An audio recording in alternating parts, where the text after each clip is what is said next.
Welcome back to the Mountain Morning Show. One of our favorite parts of the festival are, of course, the Sundance shorts. And I am joined by the innovative team behind Victor and Isolina. I have director William Caballero and Elaine del Valle. Good morning. Good morning. Thanks for having us. This has been described, Victor and Isolina, as a hybrid animation short documentary. That's a mouthful, right? Yes. You don't see this all the time.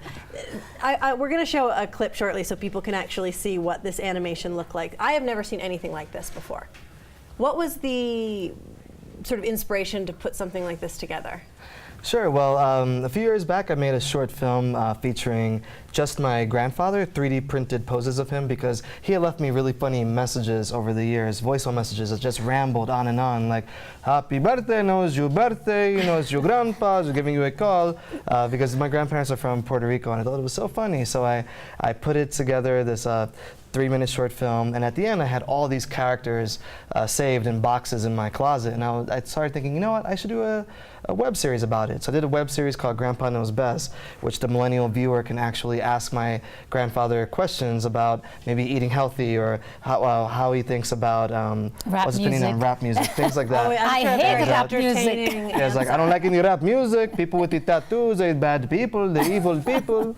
And that was a web series. I love the impression you do of him. It's perfect. Thank you. Well, and I think, too, this is the second Sundance short I've spoken to that have done a feature about their grandparents. Oh, the yes, first yes. one was a much darker look at it. This is obviously a comedy, but aside from the humor of it, you're really allowing people to get in touch with an older generation, and maybe they don't necessarily have access in their own life. So it's an interesting way to bridge the gap. Yeah, thank you. And yeah, the way I feel is that when people see not just the short film or this short film, Victor and Isolina, or even the web series, which is currently on HBO Go and HBO Now. Hold on, plug that. Make sure people know that HBO and HBO Go, Victor and Isolina web series. Okay.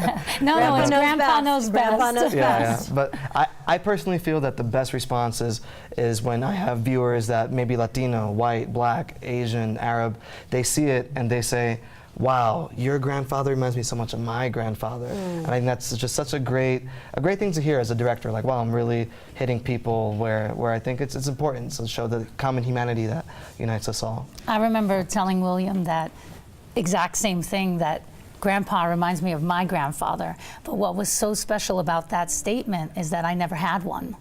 And so to feel that this little guy is my grandfather, especially being Latino, we are both proud Latino filmmakers, and to have someone like this representing our culture, who everyone kind of loves and relates to, is very special to both of us. Yeah. I love that. All right, I want to show a clip so people can see how innovative this really is. Here is Victor and Isolina.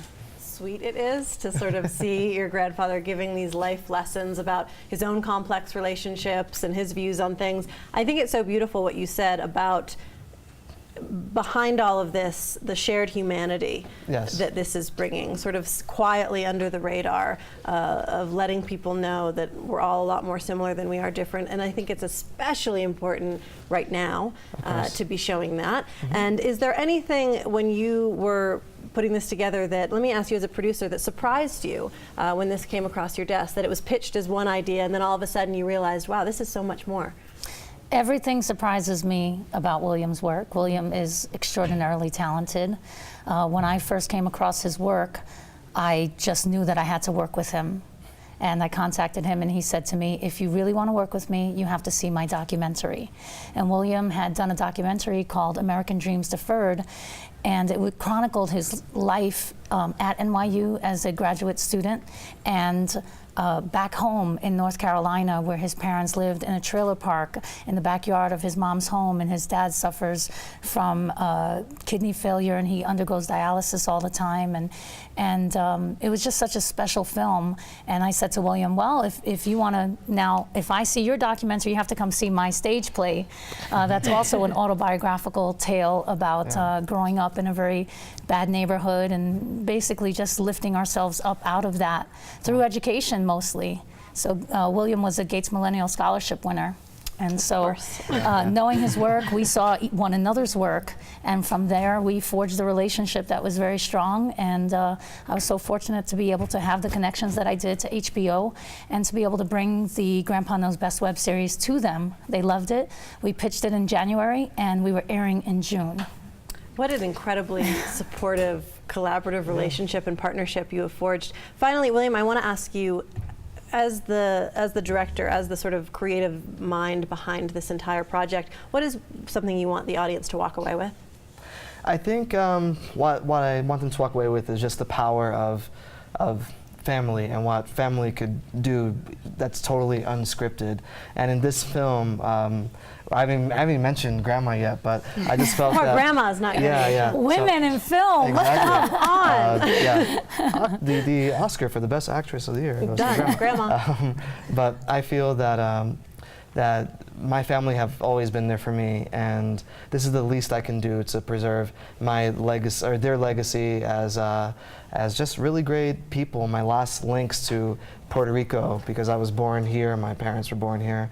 And I just want the viewer to know that stories can happen from within. You don't have to have a big Hollywood budget to make a film. You just need to have strong, authentic voices. And I think that if I could, again, just remind people that if my grandparents can remind you of the humanity of your grandparents or your grandparents, you know, I think that that is the beauty of not just my film, but of art in general, is to make us feel like this. Sometimes we feel separated. I love that. Thank what you. a perfect way to close. Your grandparents must be extremely, extremely proud.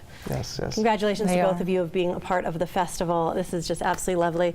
The Sundance short is Victor and Isolina, and also look for Grandpa Knows Best on HBO streaming. We're going to take a quick break. Be right back after this.